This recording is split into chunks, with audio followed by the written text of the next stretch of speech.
Broadcasting live from the Business RadioX studios, it's time for Women in Motion. Brought to you by WBEC West. Join forces, succeed together. Now, here's your host.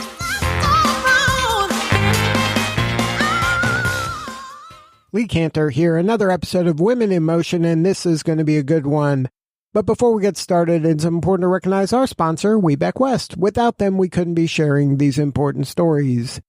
Today on Women in Motion, we have Rhoda Johnson with Rhoda Design Group. Welcome. Oh, thank you, Lee. It's a pleasure to be here. I am so excited to learn what you're up to. Tell us about Rhoda Design Group. Oh, thank you. I am a Hollywood-trained image brand strategist and makeup artist. And so Rhoda Design Group encapsulates the makeup skill set, the wardrobe development, personal branding is what I'm licensed to provide to individuals and corporations. And I'm also a jewelry designer, and that all of that supports the personal brand transformation. So what's your backstory? How'd you get involved in this line of work? Oh, wow. Well, it always makes me smile to think about what started this whole motion. Refined women in my community inspired me to invest in improving in my own image. And after I did so, I felt more confident and gained respect from others and received greater opportunities. And so this led me to want to offer these services to others. So I pursued a Bachelor of Arts degree in fashion and image consulting license and makeup artistry training in Los Angeles. So how do you kind of approach a new client? Like, how do you build an image brand for someone, to marry their innate talents and abilities and their inner beauty with, maybe what they aspire to be and do? Oh, I love that you asked that. Well, so 93%, I don't know if you know this, but 93% of all communication is nonverbal. And my image brand strategies empower professionals to elevate their leadership presence by aligning their nonverbal cues to their brand message. And my goal is to help professionals eliminate the daily frustration of dressing and applying makeup to ensure that their style matches their personality and their brand message, so they're seen as trustworthy, competent, and pop. So how does kind of an engagement with you begin? Like, what are the first things you're working on? Like, how do you assess maybe the beginning and then show a path to some future self that they're going to really fall in love with? Oh, okay. So the beginning is a kickoff call after we've determined that, after we've done a needs analysis discovery call to find out what their specific needs are.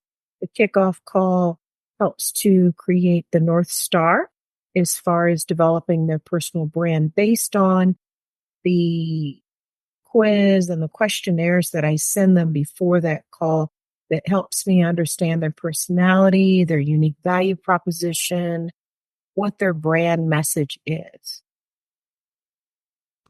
So you have some kind of questionnaire or some assessment where you can kind of get where they are today, kind of a snapshot?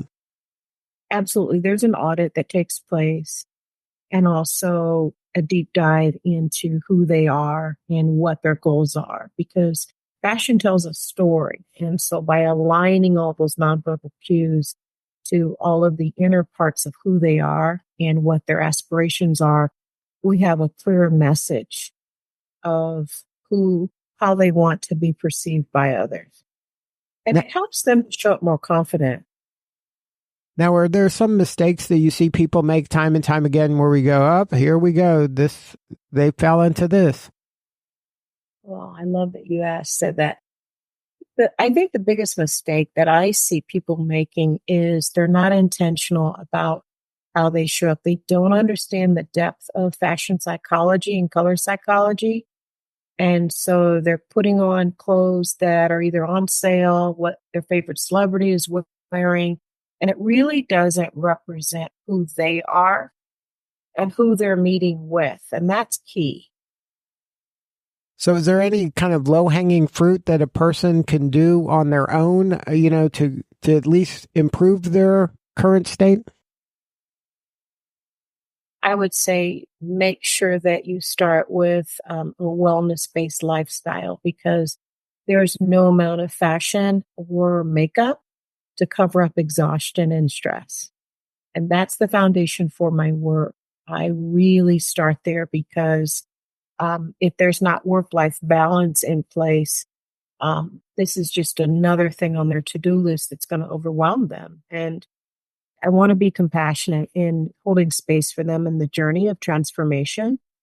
And so that would be my biggest recommendation, is to really create more work-life balance, put some wellness practices in every day, not just on a weekend or when you're taking a vacation. That really needs to be a wellness-centric lifestyle in order to be unstoppable. And then when you're using the word wellness, are you talking about like kind of less stress, more sleep, kind of some of the basic tenets of wellness? Definitely sleep, more sleep, but a lot of people are not eating healthy and they're not hydrating well, and they're sitting at their computer for hours on end and not taking the breaks that you need to make. Sitting is the new cancer, by the way, and getting daily exercise. These are just part of the wellness practices that need to be incorporated so that people can show up the best version of themselves. Now, are your clients primarily like celebrities, or are they, executives? Like who kind of is the ideal client for your services?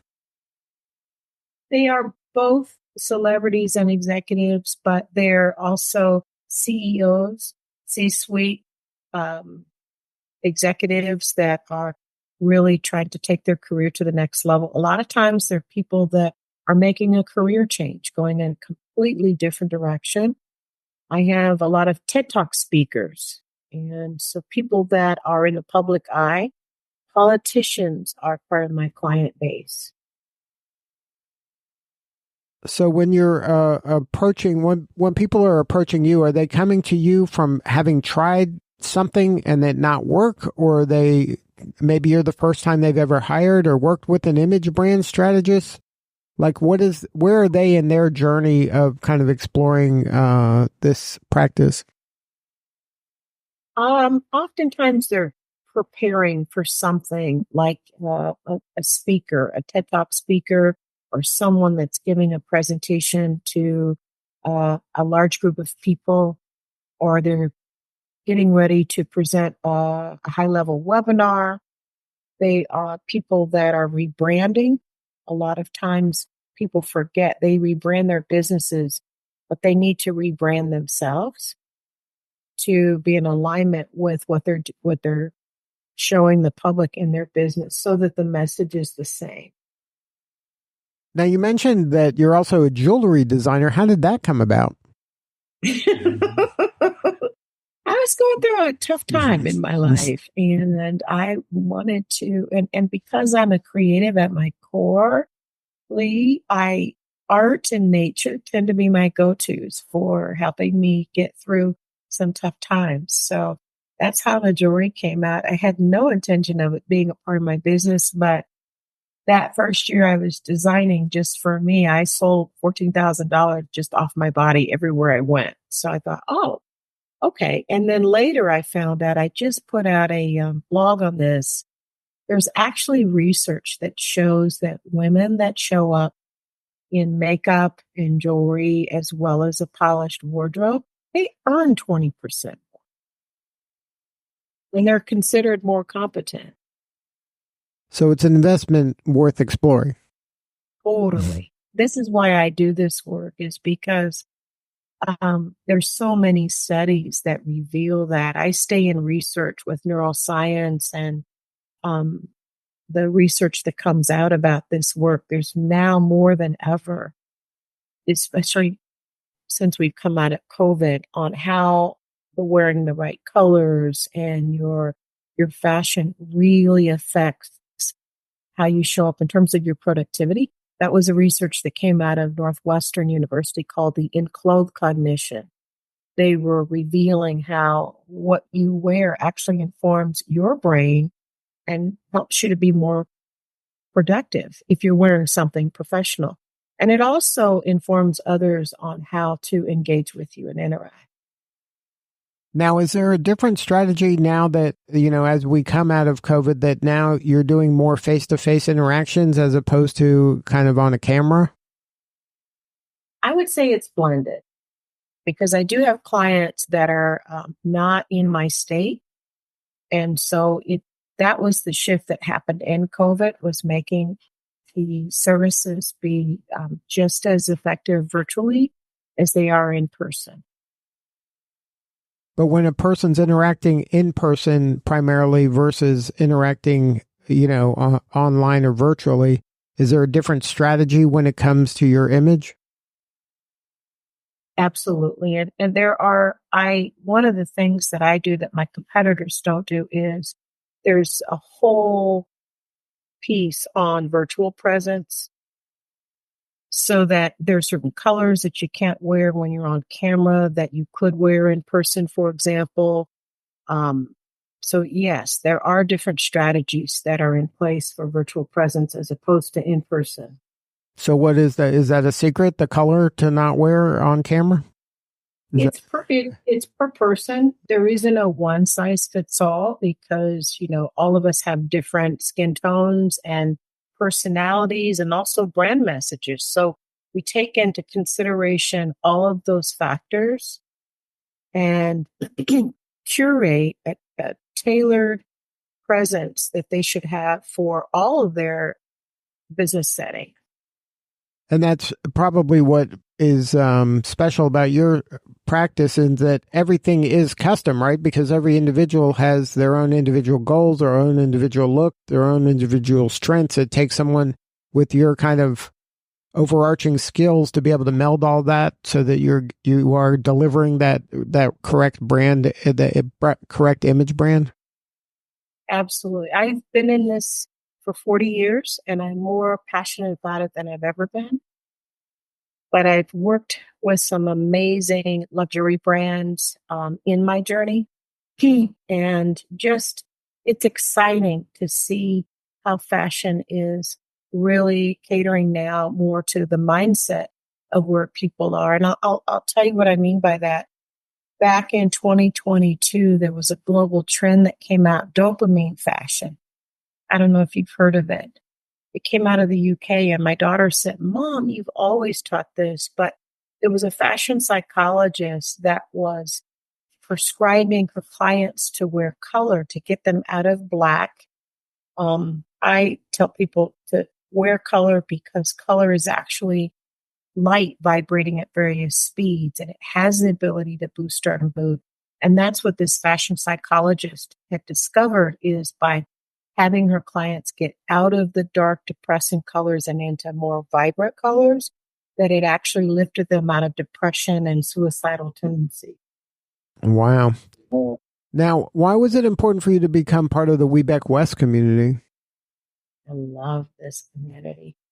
I am inspired by the amount of support, and I'm almost speechless because it's ongoing what I'm discovering, the amount of support that's available to me, and also opportunities to serve like today that Webeck continues to roll out.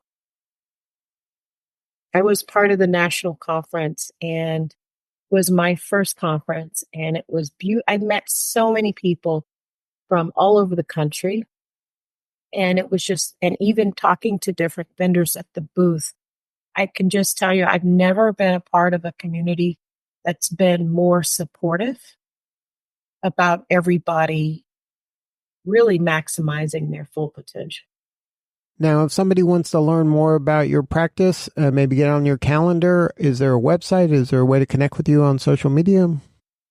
Absolutely. I offer a free ebook if they join my email community.